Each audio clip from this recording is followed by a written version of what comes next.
Hello, Gathas. Question number 1. The organ of the government that primarily looks after the function of implementation and administration is called the dash.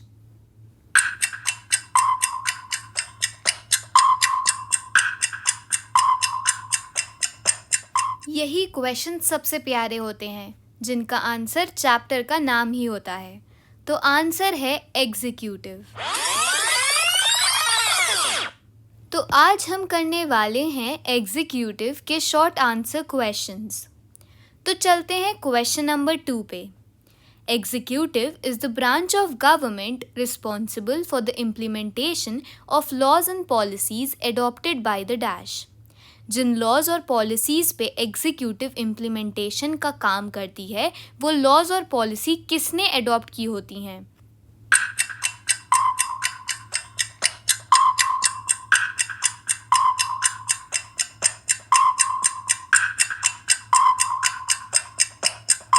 तो ये laws और policies को legislature adopt करता है।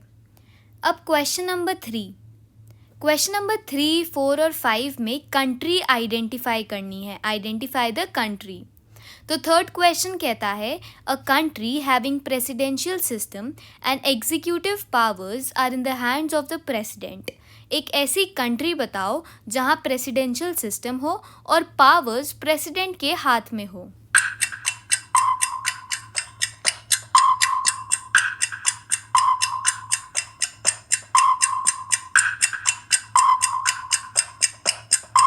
तो answer है USA. अब question number 4, इसमें भी कंट्री आइडेंटिफाई करनी है। क्वेश्चन क्या है? क्वेश्चन कहता है country with parliamentary system and the emperor as the head of the state and the prime minister as the head of the government. मतलब एक ऐसी कंट्री बताओ जहां पार्लियामेंट्री सिस्टम है, head of the state emperor है और head of the government prime minister है।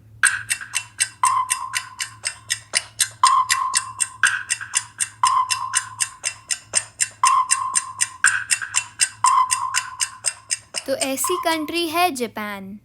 अब क्वेश्चन नंबर 5, इसमें भी कंट्री आइडेंटिफाई करनी है। क्वेश्चन है a parliamentary democracy with a constitutional monarchy where Queen Elizabeth II is the formal chief of state and the prime minister is the head of the government. मतलब formally country की leader तो Queen Elizabeth II हैं और head of the state जो है वो prime minister है। तो बताओ कौन सी कंट्री है?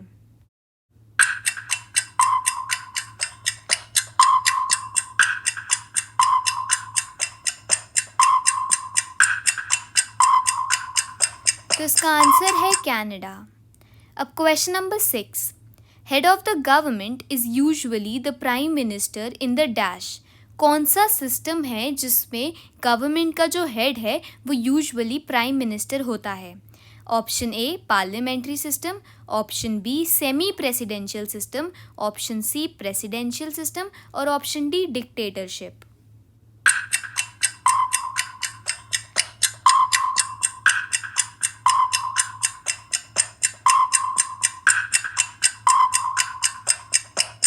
तो ये भी हमने वीडियो में पढ़ा था कि पार्लियामेंट्री सिस्टम में क्या होता है, जो गवर्नमेंट का हेड होता है वो यूजुअली प्राइम मिनिस्टर होता है। तो इसका आंसर क्या हो गया? A parliamentary system. Question number 7, there shall be a council of ministers with the prime minister at the head to aid and advise the president who shall in the exercise of his functions act in accordance with such advice. मतलब कि हमें ये बताना है कि कौन सा article था जिसने ये प्रोवाइड किया कि अब काउंसिल ऑफ मिनिस्टर्स और प्राइम मिनिस्टर प्रेसिडेंट को एडवाइस कर सकता है। Option A article 24, option B article 31(1), option C article 64(1), option D article 74(1).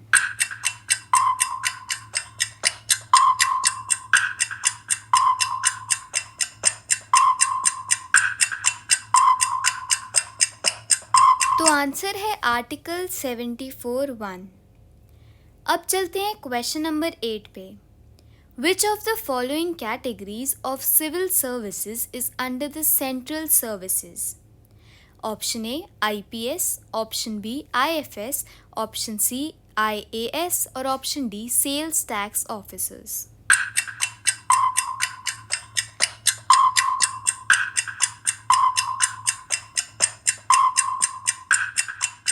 तो हमने ये वीडियो में भी पढ़ा था कि सेंट्रल सर्विसेज में कौन आता था, IFS यानी इंडियन फॉरेन सर्विसेज और IRS यानी इंडियन रेवेन्यू सर्विस. IRS तो दिया नहीं हुआ ऑप्शंस में, IFS दिया है, तो इसीलिए आंसर हो गया हमारा B part, Indian foreign services. अब क्वेश्चन नंबर 9, इसमें हमें स्टेटमेंट को करेक्ट करना है.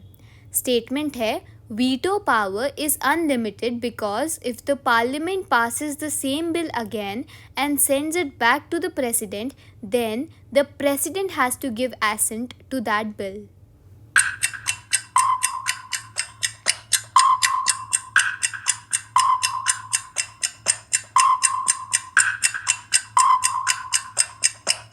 तो इसका जवाब तो शुरू के 5 शब्द पढ़ के ही मिल रहा है. वीटो पावर अनलिमिटेड नहीं, लिमिटेड होती है. अब क्वेश्चन नंबर 10, ये क्वेश्चन जो है ट्रस्ट मी बहुत डिफ़िकल्ट है. जो IAS का एग्ज़ाम देते हैं उन्हें भी नहीं आता होगा.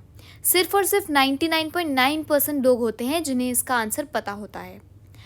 इसमें भी सही करना है स्टेटमेंट, बहुत डिफ़िकल्ट है, इसीलिए हिंदी में बता देती हूँ. क्वेश्चन कहता है कि IAS और IPS बनने के लिए जो एग्ज़ाम्स होते हैं वो BPSC कंडक्ट करवाता है. सही करो स्टेटमेंट.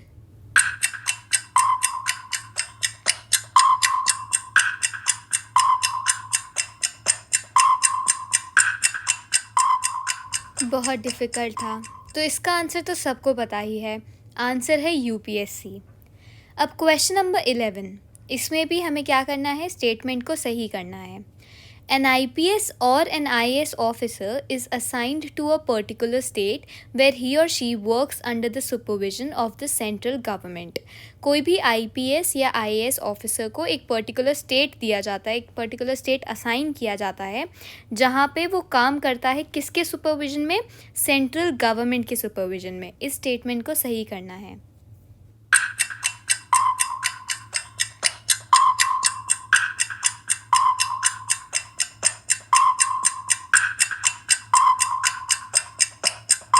तो आंसर है कि ये जो IAS और IPS ऑफिसर्स होते हैं इन पे सुपरविज़न सेंट्रल गवर्नमेंट की नहीं होती, इन पे सुपरविज़न स्टेट गवर्नमेंट की होती है.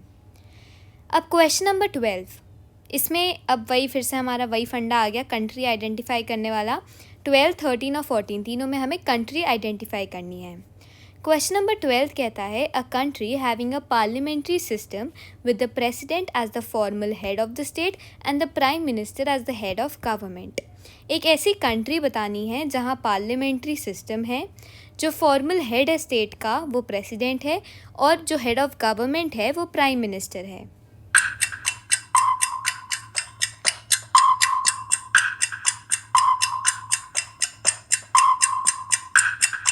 तो ऐसी कंट्री है इटली.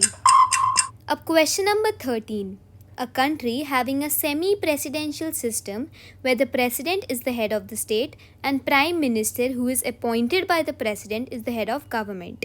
मतलब एक ऐसी कंट्री बतानी है जहाँ पे सेमी प्रेसिडेंशियल सिस्टम है, जो स्टेट का हेड है वो प्रेसिडेंट है और जो गवर्नमेंट का हेड है वो प्राइम मिनिस्टर है. और इस प्राइम मिनिस्टर को कौन अपॉइंट करता है, प्रेसिडेंट अपॉइंट करता है.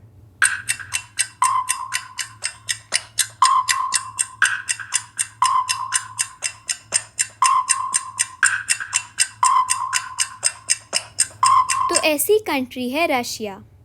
अब question number 14, a country having a parliamentary system in which the president is the ceremonial head of the state and the chancellor is the head of government. एक ऐसी country बताओ जहाँ पे पार्लियामेंट्री सिस्टम है, जो प्रेसिडेंट है वो ceremonial head है स्टेट का और जो चांसलर है वो गवर्नमेंट का हेड है.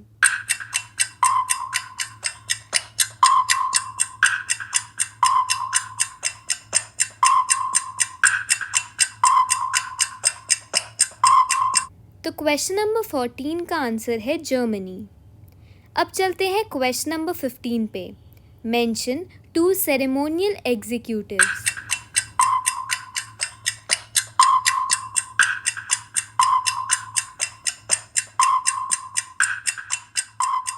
तो 2 सेरेमोनियल एग्जीक्यूटिव कौन सी हैं? पहली कॉन्स्टिट्यूशनल मोनार्की जो इंग्लैंड में है, और दूसरी पार्लियामेंट्री रिपब्लिक जो इंडिया में है।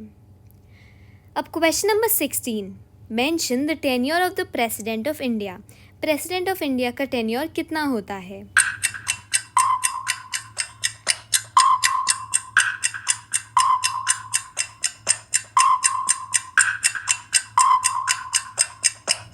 तो हमें पता है कि प्रेसिडेंट ऑफ इंडिया का टेन्योर होता है 5 साल, तो इसका आंसर है 5 years। अब question number 17, mention the tenure of the governor. हमें ऐसे ही गवर्नर का टर्म कितने साल का होता है वो बताना है।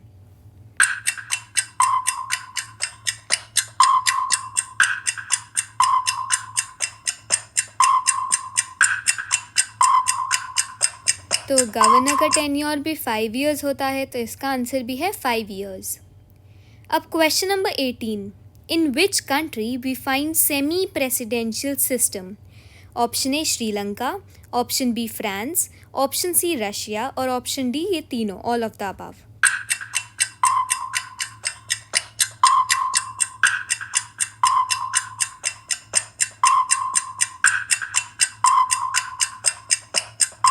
अब रशिया में भी सेमी प्रेसिडेंशियल सिस्टम है, फ्रांस में भी सेमी प्रेसिडेंशियल सिस्टम है, और श्रीलंका में भी सेमी प्रेसिडेंशियल सिस्टम है। तो इसीलिए हमारा आंसर हो गया D part, all of the above. अब question number 19, Indian police service falls in the category of dash. Option A all India services, option B central services, option C state services और option D all of the above.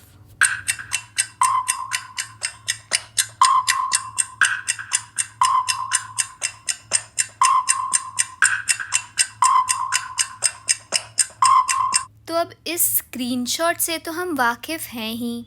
इसमें हमें बताना है कि IPS यानी Indian police service कौन सी category में आ रहा है।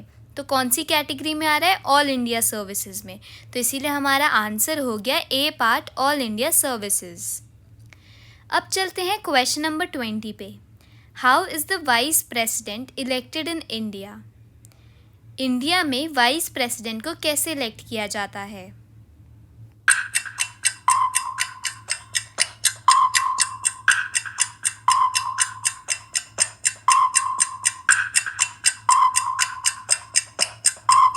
तो वाइस प्रेसिडेंट को कैसे इलेक्ट करते हैं? दोनों हाउस के लोग इलेक्ट करते हैं, और किसके बेसिस पे? प्रोपोर्शनल रिप्रेजेंटेशन के बेसिस पे इलेक्ट होते हैं वाइस प्रेसिडेंट। तो हम लिख सकते हैं the vice president is elected by the members of both the house of the parliament on the basis of proportional representation. अब question number 21, how can a vice president be removed. अभी तक हमने देखा कि वाइस प्रेसिडेंट को elect कैसे करते हैं। अब क्वेश्चन पूछ रहा है कि इसी वाइस प्रेसिडेंट को हटाएंगे कैसे।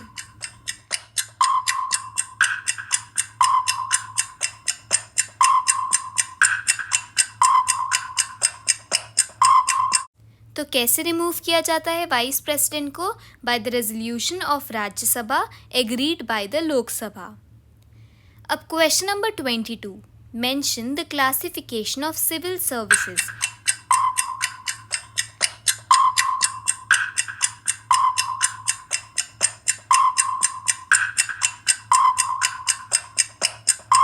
मतलब इसमें हमें पूरा वो स्क्रीनशॉट बनाना है। तो ऑल इंडिया सर्विसेज में आते हैं आईएएस और आईपीएस, फिर सेंट्रल सर्विसेज में आते हैं आईएफएस और आईआरएस, और उसके बाद स्टेट सर्विसेज में आते हैं सेल्स टैक्स ऑफिसर्स। अब question number 23, mention the only ground of impeachment for the removal of president from his office.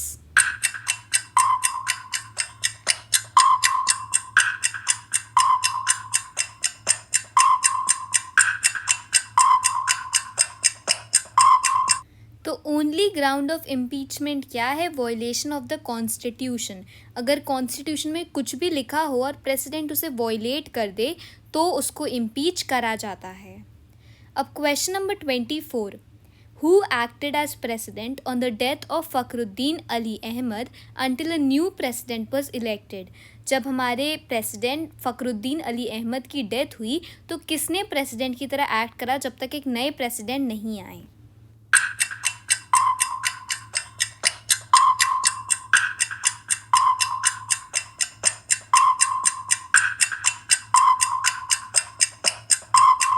तो ये भी हमने वीडियो में पढ़ा था, जब फ़खरुद्दीन अली अहमद की डेथ हो गई थी तो कौन प्रेसिडेंट बने थे थोड़े टाइम के लिए? बीडी जट्टी। अब थोड़े एनसीईआरटी के क्वेश्चंस कर लेते हैं। Question number 25, match the following. Time लो, देखो और मैच करो।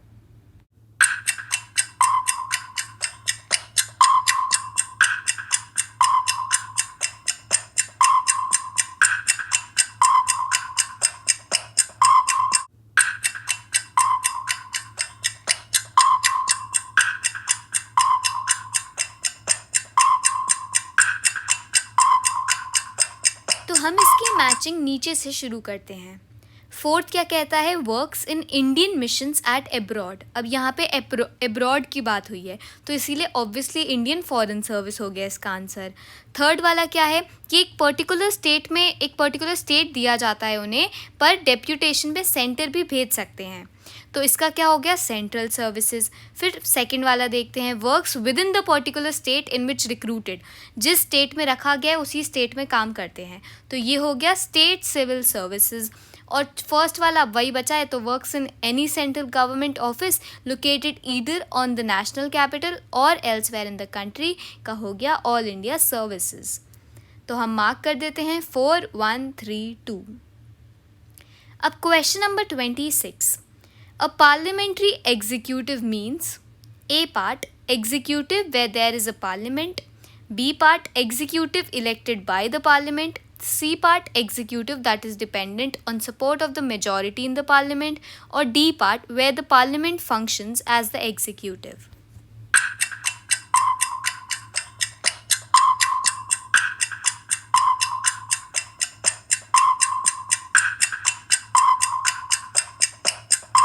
तो इसका आंसर होगा सी पार्ट। पार्लियामेंट्री एग्जीक्यूटिव का मतलब क्या होता है? Executive that is dependent on support of the majority in the parliament.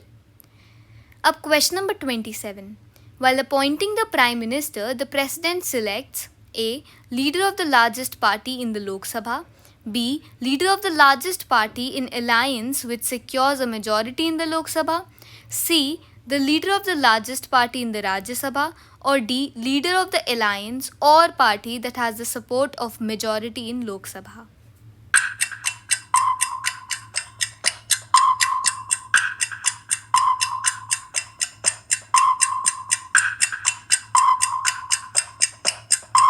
तो इसका आंसर होगा डी पार्ट। जो प्रेसिडेंट है वो प्राइम मिनिस्टर उनको बनाता है जो किसी भी अलायंस या पार्टी का लीडर हो और उस अलायंस या पार्टी ने लोकसभा की मेजॉरिटी का सपोर्ट लिया हो। अब क्वेश्चन नंबर 28, 29 और 30 में हमें मिनिस्ट्री आइडेंटिफाई करनी है। तो क्वेश्चन 28 है, an official release said that in 2004 to 5 the Tamil Nadu text book corporation would release new versions for standards 7th, 10th and 11th.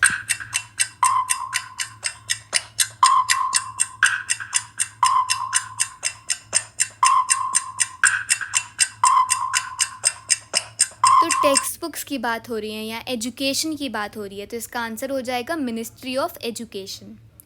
अब क्वेश्चन नंबर 29, इसमें भी मिनिस्ट्री आइडेंटिफाई करनी है। A new railway loop line bypassing the crowded Tiruvallur Chennai section to help iron ore exporters. The new line, likely to be about 80 km long, will bunch off at Puttur and then reach Athipattu near the port.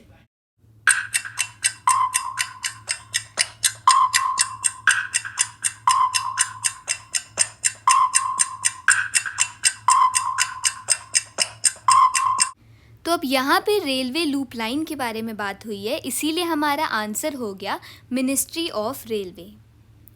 अब question number 30, इसमें भी हमें ministry identify करनी है।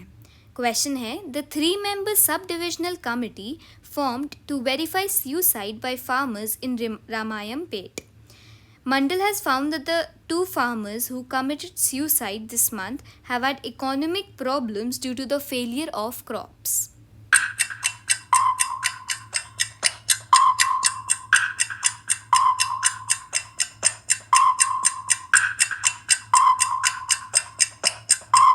तो यहाँ पे बात फार्मर्स की हुई थी, तो इसीलिए हमारा आंसर हो गया मिनिस्ट्री ऑफ एग्रीकल्चर। अब दो क्वेश्चंस होमवर्क के। क्वेश्चन 31 है, the collector is normally known as dash officer. Option A IAS, option B IPS, option C IRS और option D all of the above. और क्वेश्चन नंबर 32 है, who allocates portfolios to the ministers. Option A vice president, option B prime minister, option C president और option D governor.